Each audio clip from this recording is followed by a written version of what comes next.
Hello everyone, please don't forget to subscribe and hit the bell icon so that you'll be notified every time I'm on YouTube. Keep studying. Hey you guys, thank you so much for watching Science Gyan. I'm Shalini Bhatnagar. This video is basically for class 10th students. In this video, we'll talk about the chapter 2, that is acids, bases and salts. So it's been a long time we don't upload any video on YouTube because what? Because online videos जो चल रहे थे that was going smoothly. तो उसकी कुछ खास ज़रूरत नहीं पड़ी बट दिन लास्ट 2 क्लासेस से आपका ये ऑनलाइन नहीं हो पा रहा है because of some network issues and I don't know what problem is that but कुछ स्टूडेंट्स भी ऐसे होते हैं जो बीच में डिस्टर्ब करते हैं कि मैम आवाज़ नहीं आ रही, मैम ये नहीं हो रहा है. तो ध्यान दीजिए, अब आपके पास कोई एक्सक्यूज़ है नहीं. So this is the video on YouTube और आपको क्लास से पहले, आज शाम की क्लास से पहले इस वीडियो को देख लेना है everyone. If you are new to the channel, please don't forget to like, share and subscribe and hit the bell icon so that you will be notified every time I am on YouTube. Okay then let's start the chapter. Chapter 2 में acid, basis and salts, मतलब हमने क्या किया है इसमें. सबसे पहले मैं थोड़ा सा इंट्रोडक्शन पार्ट दे देती हूँ ताकि you are able to understand what the concept is. तो जितने भी केमिकल कंपाउंड्स होते हैं केमिस्ट्री में, ऑब्वियसली केमिस्ट्री में केमिकल कंपाउंड्स जितने भी होते हैं on the basis of their chemical properties, all the compounds are divided into 3 categories, that is acids, bases and salts. ठीक है, तो अब हमें कैसे पता चलेगा कि किसी भी टेस्ट ट्यूब में मैंने 3 सोल्यूशन ले लिए, मान लीजिए एक में एसिड है, एक में बेस है, एक में सॉल्ट है, मैंने आपको बताया नहीं है कि किसमें क्या है. ठीक है, तो इन दैट केस आपको कैसे पता चलेगा कि this is acid, this is base and this is salt. तो उसके लिए आपको जो जरूरत पड़ती है वो है इंडिकेटर्स की. ठीक है, तो indicators are the substances which check the presence of acid और बेस, है ना, बाय चेंजिंग इट्स कलर. ठीक है, अपने कलर को चेंज करके जो आपको इंडिकेट करे कि हाँ ये एसिड है तो ये बेस है, उनको हम बोलते हैं indicators. One of the indicator was litmus paper, right. तो जिसमें अगर एसिड में डालोगे तो ब्लू टू रेड हो जाएगा, बेस में डालोगे तो रेड टू ब्लू हो जाएगा. इस तरह से हम लोगों ने 3 इंडिकेटर्स पढ़े थे, litmus paper, methyl orange and phenolphthalein. These are the indicators जो हम लोगों ने मतलब मोस्ट कॉमन इंडिकेटर्स थे. और भी बहुत सारे इंडिकेटर्स होते हैं, universal indicators, olfactory indicators, but these 3 are the most common indicators we study. ठीक है, तो इसमें हमने देखा नेचुरल कलर क्या है, एसिड में जाने के बाद कौन सा कलर देगा, बेस में जाने के बाद कौन सा कलर देगा. तो ये सब हम लोग पढ़ चुके हैं. ठीक है, अब जो मैं स्टार्ट कर रही हूँ आज इस वीडियो में, दैट इज एसिड्स. अब एसिड्स के बारे में अगर हम बात कर रहे हैं तो हमें पता होना चाहिए कि प्रॉपर्टीज क्या क्या हैं, कैसे मैं आइडेंटिफाई करूँ. तो कुछ प्रॉपर्टीज होती हैं एसिड्स की, वही मैं यहाँ पे लिखने जा रही हूँ, ध्यान दीजिएगा. पहली प्रॉपर्टी है दैट दे आर सोर इन टेस्ट, स्वाद में खट्टे होते हैं, sour in taste. Second property, they turn blue litmus to red, they turn blue litmus to red. याद कीजिए, मैंने बार से याद कराया था आपको, ब्लू टू रेड में कन्वर्ट करता है एसिड, राइट. इसके बाद third point, they are corrosive in nature. इनका जो नेचर होता है ना वो कोरोसिव होता है, कोरोसिव इन नेचर. जानते ही हो आप, this is very obvious that acid जो होता है वो जलाने वाले नेचर में होता है, उसका जो नेचर है वो कोरोसिव नेचर में है. फोर्थ पॉइंट से मेन प्रॉपर्टीज इनकी स्टार्ट हो रही हैं. ये भले से याद रहे या ना रहे, वैसे तो ये भी याद रहनी चाहिए, बट अभी तक हम लोगों ने इसमें ऐसा कुछ रिएक्शंस वगैरह नहीं पढ़ा है. यहाँ से इसकी केमिकल प्रॉपर्टीज स्टार्ट होती हैं, और तो ये भी केमिकल प्रॉपर्टीज ही हैं, बट आपको रिएक्शंस वाइज ये पता होना चाहिए, नहीं तो इस चैप्टर में कुछ नहीं समझ पाएंगे. देखिए इधर, और पहले भी मैं बोल चुकी हूँ कि केमिकल रिएक्शंस के लिए आपको फॉर्मुला मेकिंग वैलेंसीज आना चाहिए. चैप्टर 1 में भी बोल रही थी कि केमिस्ट्री में एक भी चैप्टर समझ नहीं आएगा अगर आपने वैलेंसीज फॉर्मुला मेकिंग नहीं किया है. तो अगर नहीं किया है तो मैं डिस्क्रिप्शन में लिंक लिख दूंगी, आपको वहां से जाकर के देखना है. फॉर्मुला मेकिंग वाला वीडियो हम पहले ही अपलोड कर चुके हैं. देखिए इधर, जब एसिड रिएक्ट करता है मेटल से, when acid reacts with metal, ठीक है, या इस तरह से लिखते हैं, मेटल पहले लिखते हैं, when acid reacts with metal, तो क्या होता है, तो आपका सॉल्ट बनता है और हाइड्रोजन गैस प्रोड्यूस होती है. ठीक है, सॉल्ट बना और हाइड्रोजन गैस प्रोड्यूस हुई. फॉर एग्जांपल कोई भी मेटल ले लेते हैं, Mg, magnesium plus hydrochloric acid, तो जो कंपाउंड बनेगा, देखिए इधर यहाँ डिस्प्लेसमेंट रिएक्शन होगी, ये हम पहले ही पढ़ चुके हैं चैप्टर 1 में, टाइप्स ऑफ रिएक्शंस में, है ना. डिस्प्लेसमेंट रिएक्शन होगी, ये मान लीजिए A है तो हाइड्रोजन जो है वो B होगा, क्लोरीन जो है वो C होगा. A C के साथ जाएगा, B बेचारा अकेला रह जाएगा ना, because magnesium is highly reactive than hydrogen. याद कीजिए केदारनाथ का माली से मैंने एक रिएक्टिविटी सीरीज आपको याद कराई थी. तो उसकी रिएक्टिविटी सीरीज के हिसाब से देखा जाए तो hydrogen is less reactive than magnesium. तो मैग्नीशियम क्या करेगा, हाइड्रोजन को डिस्प्लेस कर देगा, रिप्लेस कर देगा और उसकी जगह पे खुद आ जाएगा, बना देगा मैग्नीशियम क्लोराइड, जिसका फॉर्मूला होता है MgCl2। ठीक है, मैग्नीशियम की वैलेंसी 2, क्लोरीन की वैलेंसी 1 प्लस हाइड्रोजन H2 अकेला रहेगा। Now question is, since hydrogen का कोई कलर नहीं होता, कोई ऑर्डर नहीं होता, है ना, इसकी कोई ना तो आप उसको स्मेल करके पता कर सकते हो कि ये निकलने वाली जो गैस है वो हाइड्रोजन होगी, ना ही उसका कोई ऐसा कलर होता है। तो हमें कैसे पता चला कि जो निकलने वाली गैस है वो हाइड्रोजन ही है? इसके लिए हम एक पॉप टेस्ट करते हैं। पॉप टेस्ट में क्या है, बर्निंग कैंडल आप लेकर के जाते हो, जहां पे भी रिएक्शन कर रहे हो तो बीकर के पास एक कैंडल को जलाओ और उसको लेकर के जाओ। अगर हाइड्रोजन निकल रहा है उसमें से, अगर जो आपकी रिएक्शन है उसमें से हाइड्रोजन गैस इवॉल्व हो रही है, तो वो जो कैंडल है वो पॉप साउंड प्रोड्यूस करेगी स्पार्कलिंग फ्लेम के साथ। ठीक है, तो इसको हम बर्निंग कैंडल टेस्ट या पॉप टेस्ट भी बोलते हैं। अगर हाइड्रोजन है तो वो पॉप साउंड क्रिएट करेगी, अगर कार्बन डाइऑक्साइड है तो बुझ जाएगी, because carbon dioxide is a fire extinguisher. समझ में आया कि नहीं? नेक्स्ट पॉइंट यही है, देखिए इधर मैं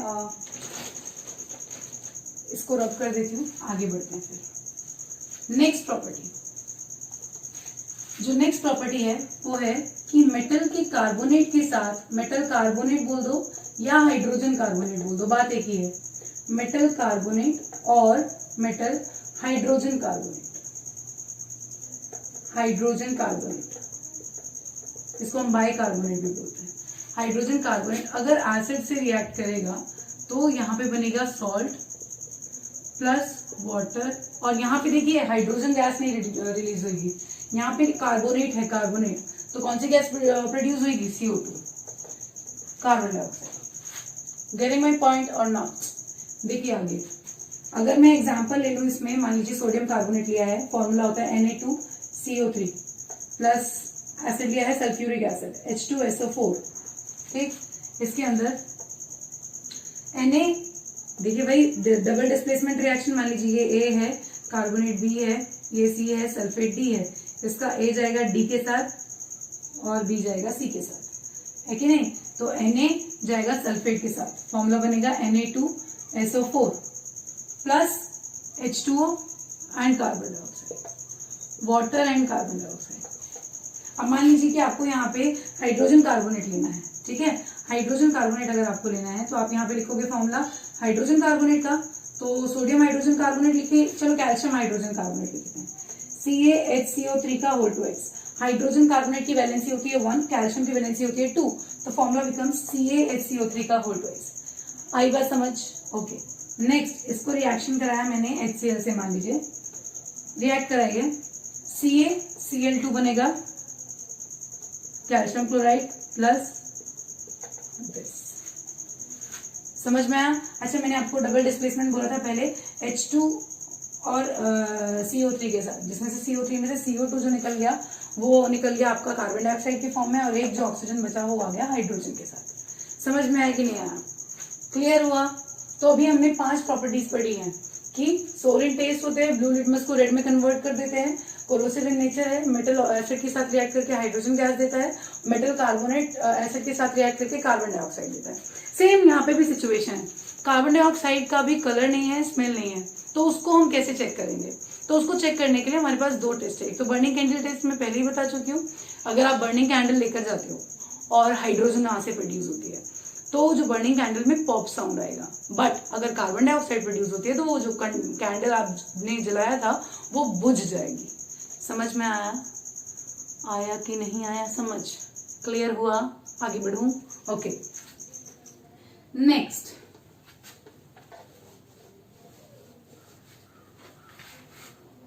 नेक्स्ट है आपका नेक्स्ट प्रॉपर्टी 6, जिसमें एसिड रिएक्ट करेगा बेस के साथ, बेस प्लस एसिड रिएक्ट करके बनाते हैं, रिएक्ट करके बनाते हैं सॉल्ट एंड वाटर।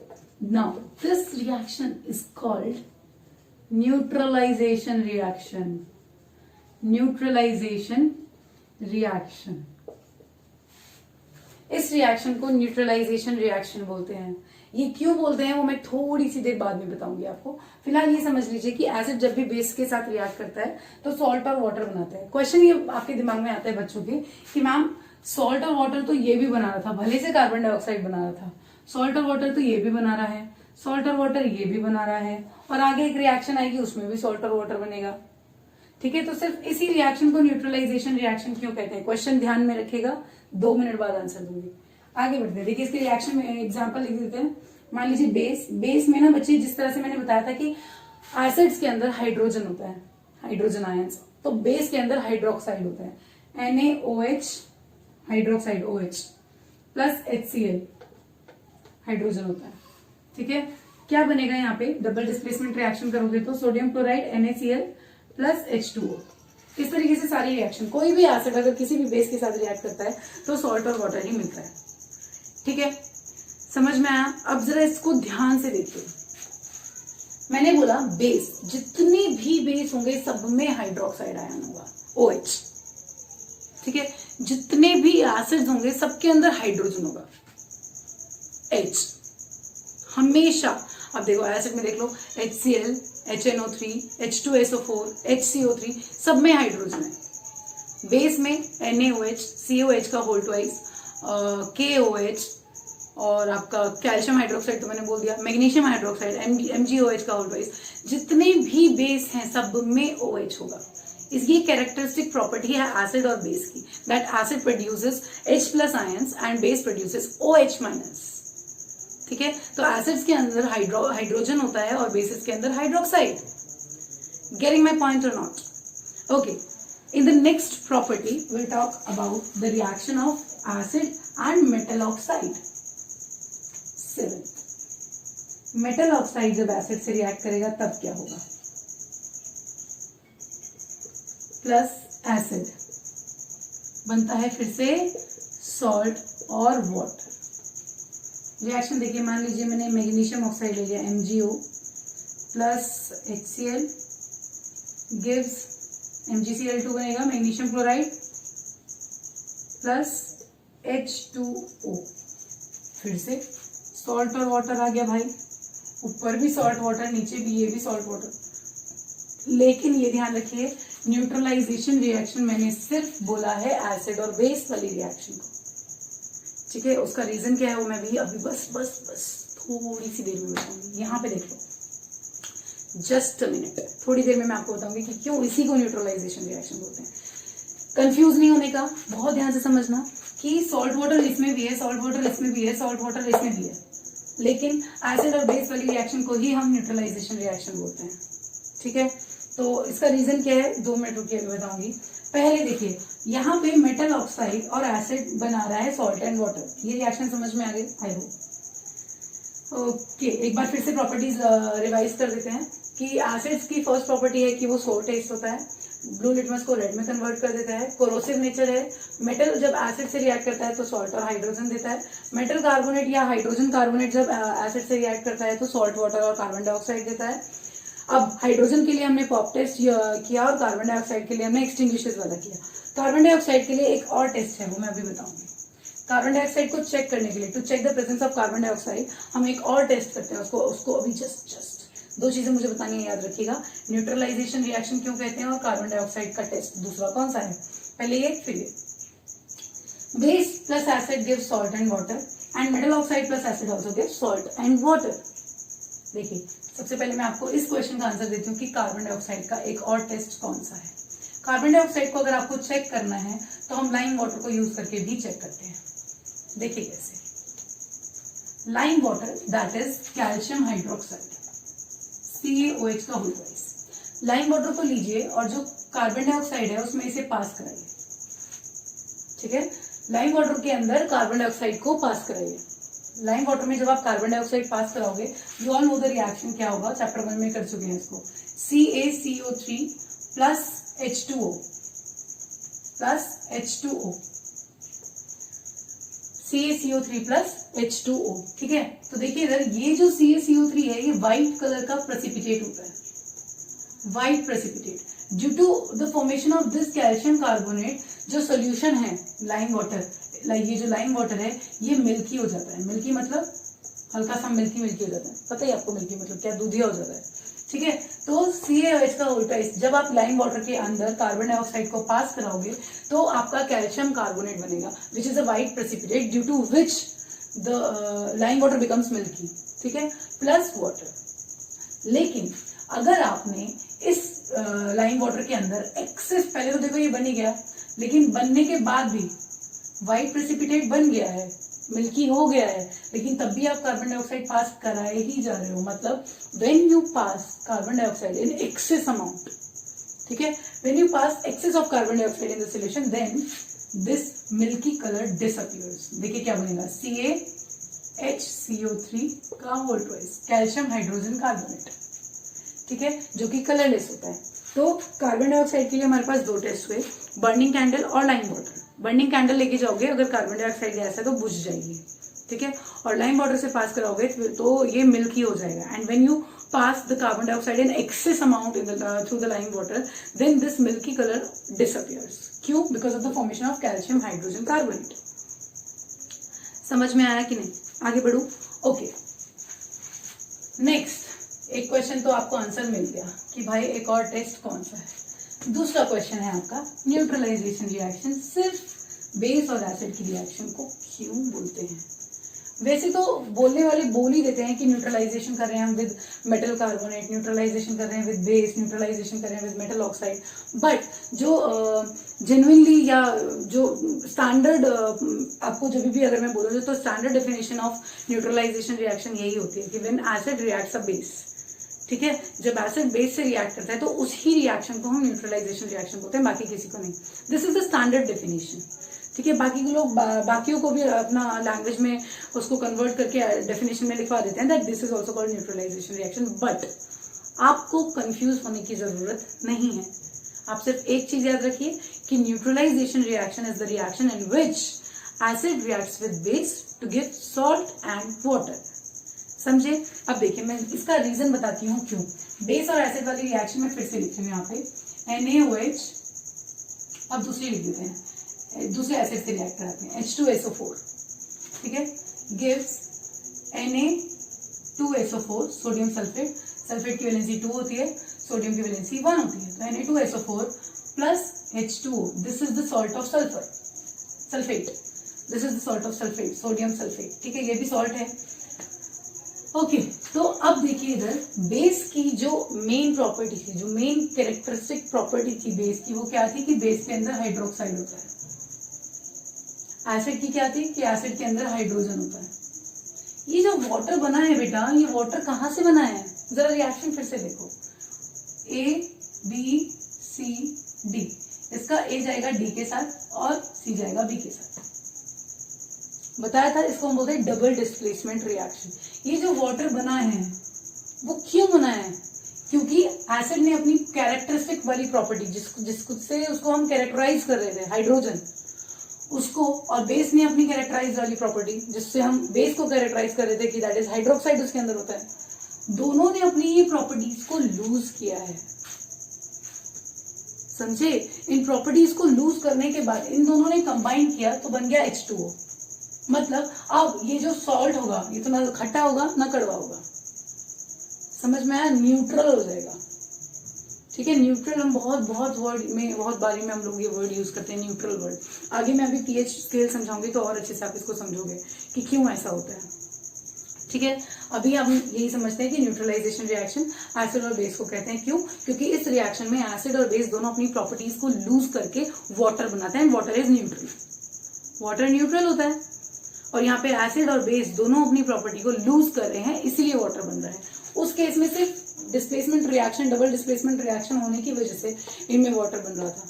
इसमें एसिड ने अपनी प्रॉपर्टी को लूज नहीं किया। जरा देखिए, मेटल ऑक्साइड से जब रिएक्शन हम लोग करा रहे थे, मेटल ऑक्साइड वाली नीचे वाली लिख लेते हैं, मेटल ऑक्साइड, चलो उसको तो हम रहने देते हैं कि इसको हम न्यूट्रलाइजेशन, क्योंकि इसके अंदर चलो कार्बन डाइऑक्साइड बन गया, बट दीज टू प्रोडक्ट्स, जब एसिड बेस से रिएक्ट कर रहा है और एसिड मेटल ऑक्साइड से रिएक्ट कर रहा है, दोनों ही केसेस में सॉल्ट और वाटर ही बन रहा है, ठीक है। तो इन दोनों में बच्चे बहुत ज्यादा कंफ्यूज होते हैं कि क्यों हम इसको न्यूट्रलाइजेशन रिएक्शन क्यों नहीं बोलते। देखिए इसको मैं बताती हूँ। मान लीजिए मैग्नीशियम ऑक्साइड है, मैग्नीशियम ऑक्साइड है और वो रिएक्ट कर रहा है HCl से, यही रिएक्शन लिखी थी, MgCl2 प्लस वाटर, H2O, ठीक है, अब मुझे बताइए कि यहाँ पे क्या एसिड ने अपनी कोई प्रॉपर्टी लूज की है या यहाँ पे बेस है, ये तो मेटल ऑक्साइड है ना, यहाँ पे कोई अपनी प्रॉपर्टी को लूज नहीं कर रहा है, यहाँ पे सिर्फ डबल डिस्प्लेसमेंट रिएक्शन हुई है जिसकी वजह से ये वाटर बना है। ठीक है, एसिड ने अपनी प्रॉपर्टी को लूज नहीं किया, since magnesium was highly reactive उसने उसको डिस्प्लेस कर दिया। समझ में आया, समझ में आया। और जो ये वाली एसिड और बेस वाली थी उसमें भी वो हाईली रिएक्टिव था, लेकिन वहां पे एसिड और बेस की जो कैरेक्टरिस्टिक प्रॉपर्टी थी, जो मेन प्रॉपर्टी थी जिससे हम उसको कैरेक्टराइज कर रहे थे कि हाँ इसमें H है तो ये एसिड है, इसमें OH है तो ये बेस है, उन्होंने अपनी उन प्रॉपर्टीज को लूज करके वाटर बनाया है and water is neutral. That's why this reaction is called neutralisation reaction. इसका एक और रीजन है, पीएच पेपर से आप और अच्छे से समझ पाओगे। एसिड्स अपने कैरेक्टर को सिर्फ तभी शो करते हैं जब उनको वाटर के साथ रखा जाए, मतलब जब they are dissolve in a water.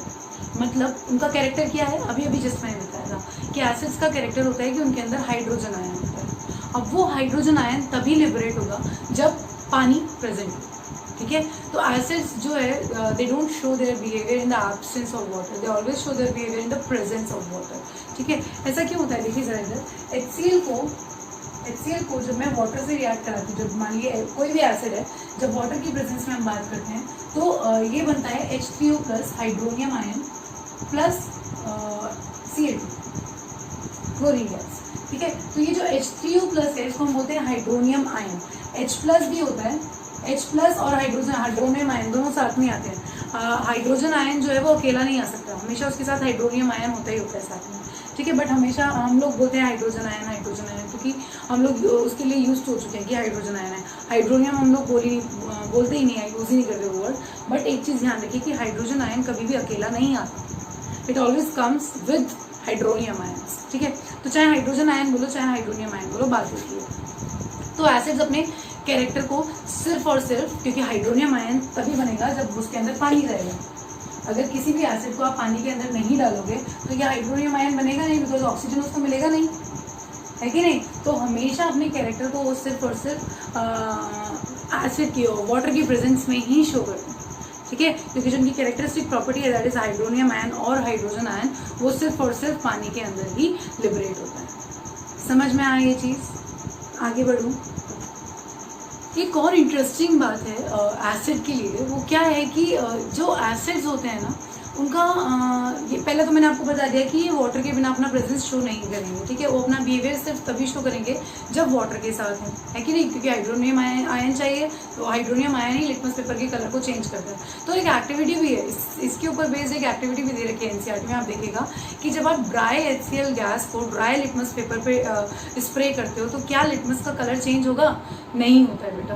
अब या तो आपको HCl को मॉइस्ट करना पड़ेगा, मतलब उसको पानी में डिजोल्व करना पड़ेगा, या फिर आपको लिटमस पेपर को मॉइस्ट करना पड़ेगा, उसको गीला कर लो, उसके बाद आप ड्राई HCl गैस डालोगे तो आपका कलर चेंज हो जाएगा। बिकॉज कहीं पे भी वो वाटर प्रेजेंट होना चाहिए, क्योंकि हाइड्रोनियम आयन सिर्फ तभी बनेंगे।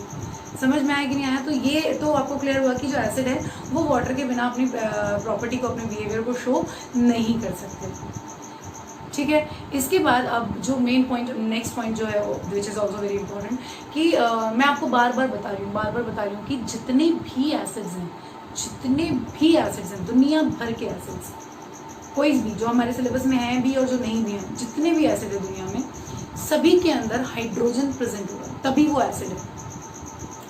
अब जो मैं लाइन बोलने जा रही हूँ उसको बहुत ध्यान से सुनिएगा, कंफ्यूज होने की जरूरत नहीं है। मैंने कहा जितने भी एसिड्स हैं सबके अंदर हाइड्रोजन आयंस होते हैं, बट ऐसे बहुत सारे कंपाउंड्स हैं जिनके अंदर हाइड्रोजन होता है, तो क्या मैं उन्हें भी एसिड बोल सकती हूँ? For example glucose C6H12O6 hydrogen है कि नहीं है? इथेनॉल C2H5OH हाइड्रोजन है, तो क्या मैं इन्हें भी एसिड बोल दूँ? नहीं बेटा। इसके लिए एक एक्टिविटी आपकी एनसीईआरटी में दे रखी है, प्लीज पढ़िएगा उसको। एक्टिविटी क्या कहती है कि उन्होंने क्या, पहले पानी लिया, मतलब एक बीकर लिया, उसके अंदर पानी डाल दिया, उसमें इलेक्ट्रोड्स लगा दिए और सर्किट को कंप्लीट करके उन्होंने बाहर एक बल्ब लगा दिया। ठीक है, जब उन्होंने इस पानी में एसिड डाला या बेस डाला, क्योंकि base is also conductor, base जो है वो भी इलेक्ट्रिसिटी को कंडक्ट करता है, तो एसिड या बेस कुछ भी डालोगे तो वो बल्ब ग्लो करेगा। बट दूसरी बार में उन्होंने क्या किया, उन्होंने अल्कोहल और ग्लूकोज डाल के देखा तो बल्ब ग्लो नहीं किया। क्यों?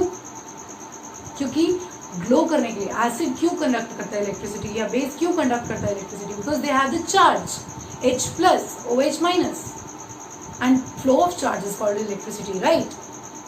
तो अगर वो चार्ज नहीं होगा तो क्या इलेक्ट्रिसिटी कंडक्ट कर पाएगा? नहीं, ऑब्वियसली नहीं, है ना। इसी तरह से ग्लूकोज में ये चार्ज प्रोड्यूस नहीं होता है, H+ आयंस लिबरेट नहीं होते हैं पानी को मिलाने के बाद। सेम इथेनॉल में भी H+ आयंस लिबरेट नहीं हो रहा है पानी को मिलाने के बाद। वही रीजन है कि जो बल्ब है वो ग्लो नहीं किया।